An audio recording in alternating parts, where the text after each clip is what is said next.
بسم اللہ الرحمن الرحیم۔ السلام علیکم ورحمۃ اللہ وبرکاتہ۔ یہ تھا لاہور کا رہائشی 19 سالہ غازی علم دین۔ پیشے کے لحاظ سے ایک بڑائی تھا۔ تقسیم ہند سے پہلے انڈیا میں ہونے والے ایک واقعے نے علم دین کی زندگی میں ہلچل برپا کر دی۔ 1923 میں ایک انتہا پسند ہندو نے رسول اکرم صلی اللہ علیہ وآلہ وسلم کی شان میں ایک نہایت گستاخانہ کتاب کے نام سے تحریر کی۔ یہ کتاب ایک فرضی نام سے لکھی گئی جسے لاہور کے ایک ہندو پبلشر راج پال نے شائع کیا۔ کتاب میں انتہائی نازیبا باتیں درج تھیں جنہیں کوئی بھی مسلمان برداشت نہیں کر سکتا تھا۔ کتاب کی اشاعت سے پورے برِ صغیر کے مسلمانوں میں شدید غم و غصے کی لہر دوڑ گئی۔ مسلمانوں نے اس کتاب پر پابندی کا مطالبہ کیا اور اس کے پبلشر کے خلاف عدالت میں مقدمہ دائر کر دیا۔ سیشن کورٹ نے راجپال کو مجرم قرار دیتے ہوئے سزا سنا دی، جس کے بعد لاہور ہائی کورٹ نے اس سزا کے خلاف اپیل کی۔ سماعت میں مجرم راجپال کو اس وجہ سے رہا کر دیا کہ اس وقت مذہب کے خلاف گستاخی کا کوئی قانون موجود نہیں تھا۔ مسلمانوں نے ہائی کورٹ کے اس فیصلے کے خلاف پورے ملک میں تحریک شروع کر دی۔ نوجوان علم دین اپنے دوست رشید کے ساتھ لاہور کی تاریخی وزیر خان مسجد کے سامنے اس ہجوم میں موجود تھا جو ہندو رائٹر راجپال کے خلاف نعرے لگا رہا تھا۔ جذبات کا ایک تلاطم تھا جو ہجوم کے نعروں کی گونج میں امنڈ رہا تھا۔ امام مسجد نے انتہائی درد بھری آواز میں کہا، مسلمانوں، شیطان راجپال نے اپنی کتاب میں ہمارے حضور اکرم صلی اللہ علیہ وآلہ وسلم کی شان اقدس میں گستاخی کی ہے اور عدالتوں نے اسے بری کر دیا ہے، جس سے اسلام دشمنوں کی حوصلہ افزائی ہوئی ہے۔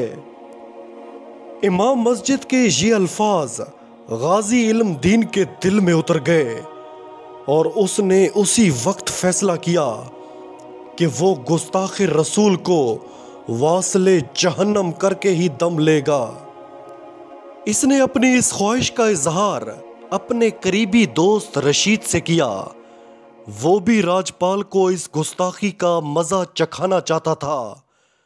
دونوں دوستوں نے اس مسئلے پر 3 مرتبہ قرآن اندازی کی اور تینوں مرتبہ علم دین کا نام آیا۔ اللہ نے یہ سعادت شاید علم دین کے ہی نصیب میں لکھی تھی۔ 6 ستمبر 1929 کو علم دین بازار سے ایک چھری خرید کر سیدھا راجپال کی دکان کی طرف روانہ ہوا۔ راجپال ابھی دکان پر نہیں آیا تھا۔ علم دین نے اس کا انتظار کیا اور جیسے ہی راجپال اپنی دکان میں داخل ہوا، علم دین نے چھری سے اس کے سینے میں زوردار وار کیا جو اس کے دل میں پیوست ہو گیا۔ راجپال موقع پر ہی ڈھیر ہو گیا۔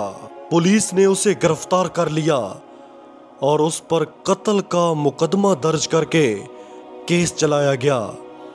علامہ محمد اقبال کی درخواست پر قائد اعظم محمد علی جناح نے علم دین کا مقدمہ لڑا۔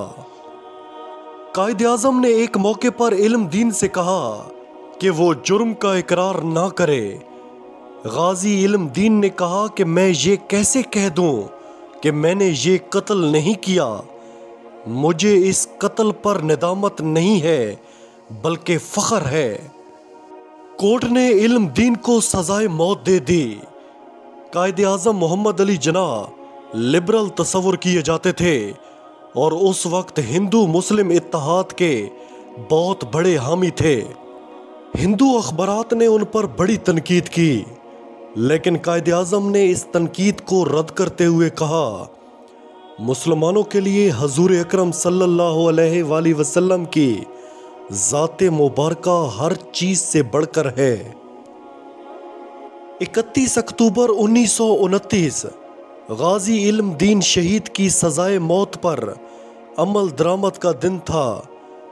علم دین سے اس کی آخری خواہش پوچھی گئی تو اس نے کہا، مجھے صرف 2 رکعت نماز پڑھنے کی اجازت دی جائے۔ غازی علم دین کو جب پھانسی گھاٹ پر لایا گیا اور جب پھندا ان کی گردن میں ڈالا گیا تو اس نے وہاں موجود لوگوں سے کہا، اے لوگو، گواہ رہنا، میں نے راجپال کو نبی کریم صلی اللہ علیہ وآلہ وسلم کی شان میں گستاخی کرنے پر واصل جہنم کیا ہے۔ آج میں آپ سب کے سامنے کلمہ طیبہ کا ورد کر کے حرمت رسول صلی اللہ علیہ وآلہ وسلم پر اپنی جان نچھاور کر رہا ہوں۔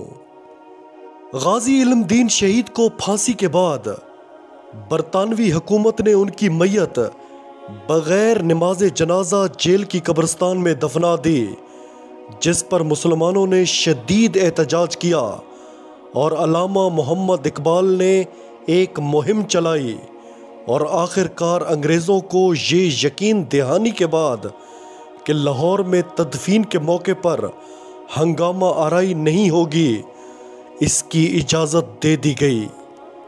15 دن کے بعد جب غازی علم دین شہید کی میت کو قبر سے نکالا گیا تو ان کا جسد خاکی پہلے دن کی طرح تر و تازہ تھا۔